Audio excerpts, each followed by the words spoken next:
Hello, dear ladies and gentlemen. I'm not saying good afternoon or good morning or good evening. I don't know when are you going to listen to this video or to watch it, to be more specific. So I'm just saying hello.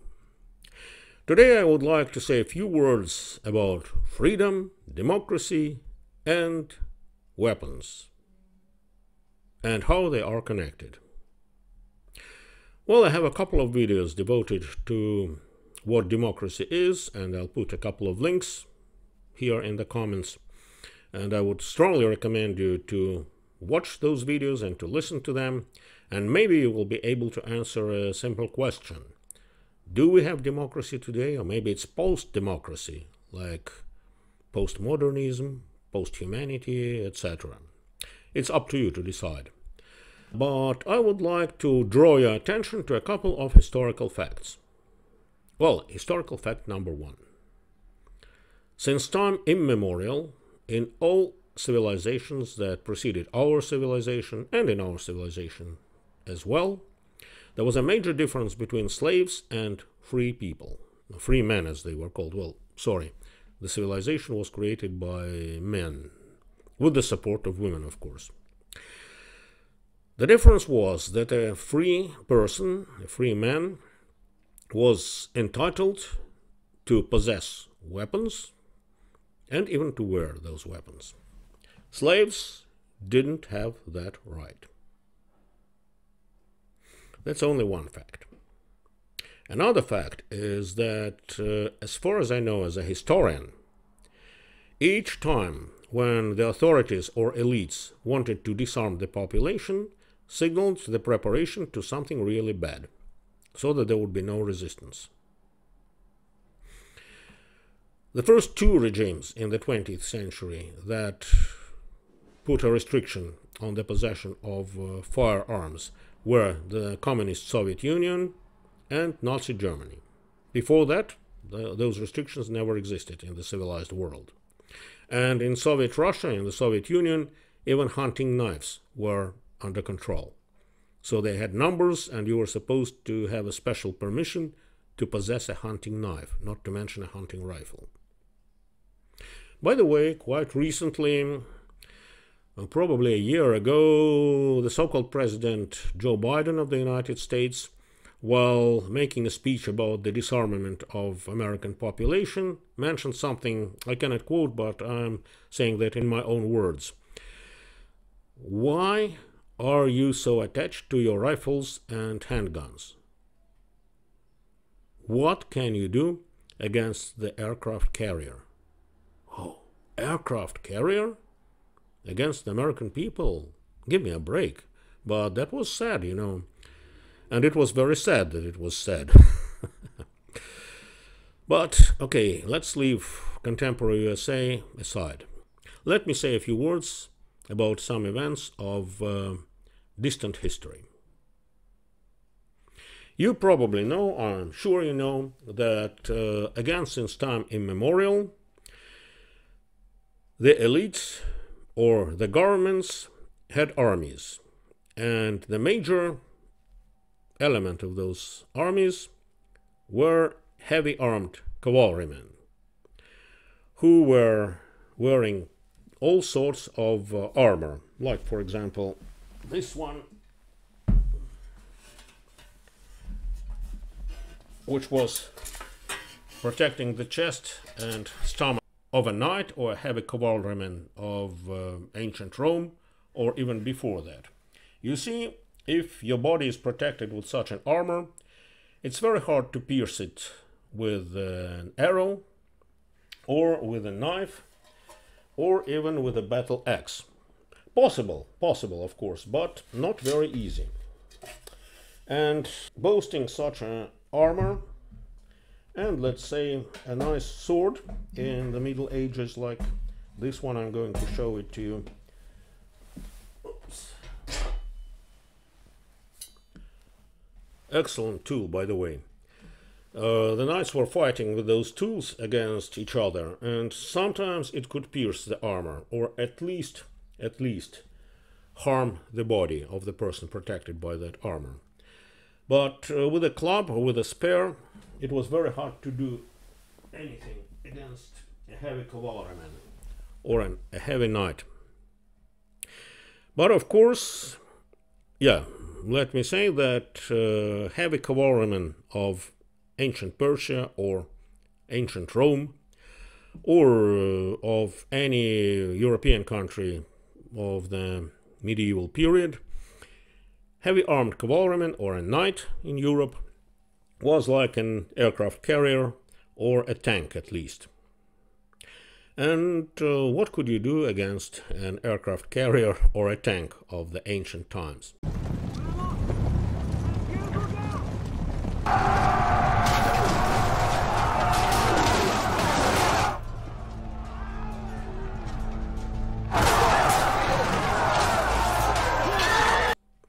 Of course, there were sorts of anti-tank weapons.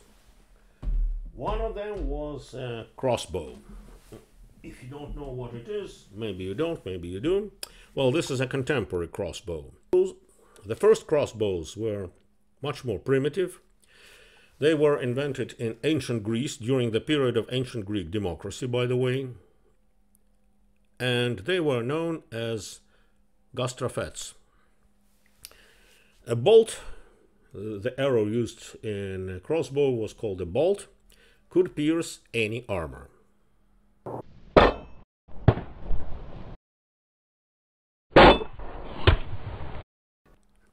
Of course, the crossbows were relatively expensive. Not as expensive as the swords or the armor, but still expensive, and you needed to teach people how to operate them. But they were very effective against the armor. And as I already mentioned, crossbows were developed in ancient Greece during the period when ancient Greece states were relatively free and relatively democratic. Who made that kind of weapons illegal? Roman tyranny. After Romans took over ancient Greece, Roman emperors outlawed the use of those gastrafets, and they even outlawed the use of bow and arrows, except for hunting. Why? Because they didn't want their people, their subjects, to be able to counter heavy cavalrymen, heavy armed legionnaires. And for centuries, crossbow was forgotten. It was reinvented, though, in the 12th century, maybe late 11th century, and guess where? In Europe, in Italy. Italy, those days, consisted of smaller states, which were monarchies, but for a number of reasons which are beyond this topic, for a number of reasons, they were relatively free and relatively democratic if compared with all other European tyrannies. And believe it or not only the European kings, but even Roman Catholic Church, to which I belong, by the way, if you don't mind, even the Catholic Church tried to act against the use of crossbows, because Catholic Church those days was kind of a tyrant itself. There were lots of good things about Catholic Church, of course, but there were bad things as well. And in the 12th century, popes of Rome declared crossbow a satanic weapon, which good Christian shouldn't use and shouldn't possess. Of course, in Italy, crossbowmen, many of them, ignored that and continued to use crossbows. That's why they kept the elements of their freedom.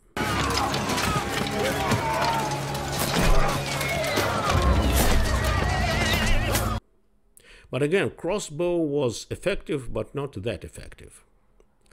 Until the beginning of the 15th century, when firearms came to Europe.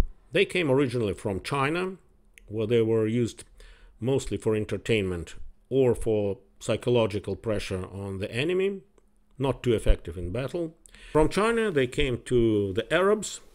Arabs invented cannons, which were pretty effective if you wanted to destroy the castles or the fortresses. But the Europeans managed to invent light firearms.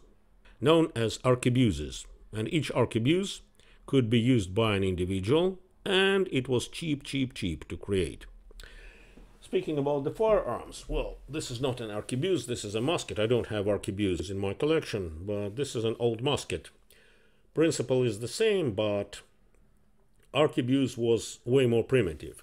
But still, as you can see, it was very easy for any blacksmith to make such a pipe, to drill a hole in it, and if you had powder and bullets, you could boast having an individual firearms, an arquebuse. And the bullet from arquebuse, of course, could pierce any armor. The water. The double eagle completely deployed. Oh. Since the late Middle Ages, there is a legend in Western Europe, in Switzerland, and in southern Germany. And by the way, very similar legend is coming from the same period from northern Caucasus, where the processes were very similar. And the legend tells us the following story. Once a knight in his shining armor was riding a horseback down a hill from his castle, and he saw a group of peasants who were walking up the hill towards his castle. Some of them had axes, some of them had clubs, and one of them had an arquebuse, but the knight didn't know what it was. So arrogantly he addressed his peasants. "So, you stupid peasants, where are you going?" And one of the peasants, the most brave one, answered, "Well, I'm sorry, good sir, but we are going to your castle." "And what the hell do you need in my castle, you bastard?"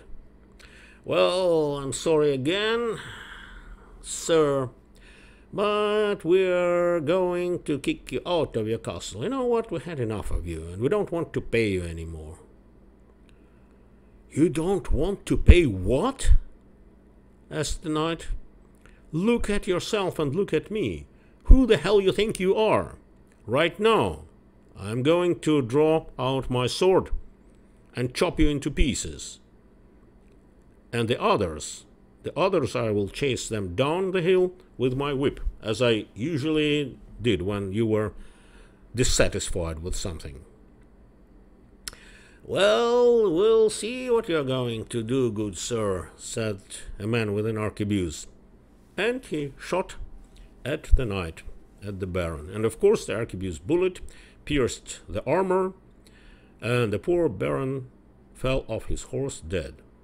In a couple of places in Switzerland and in Germany, there are even little stones on which it's written that here and here, Baron so-and-so was killed for the first time with an arquebuse bullet. Not surprisingly, as soon as arquebuses were invented and became more and more popular in Europe, democracy started developing.